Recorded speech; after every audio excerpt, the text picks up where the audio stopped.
বুধবার দুপুরে সড়ক পার হওয়ার সময় পিকআপ ভ্যানের চাপায় নিহত হন কলেজ শিক্ষার্থী শারমিন আক্তার। সে সময় সন্ধ্যা ৬টা থেকে রাত ৮টা পর্যন্ত ওই সড়ক অবরোধ করা হয়।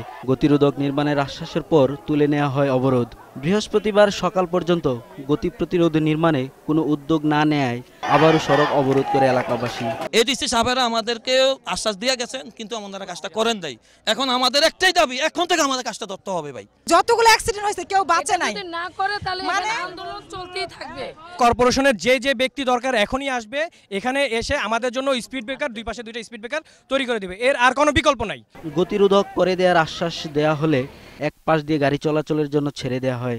রাস্তা ব্লক করেছে যে স্পিড ব্রেকার করতে হবে, তো আমরা তাদেরকে আশ্বস্ত করেছি, কনসার্ন অথরিটির সঙ্গে আমরা কথা বলেছি, ওনারাও আমাদেরকে আশ্বস্ত করেছেন এখানে স্পিড ব্রেকার হবে।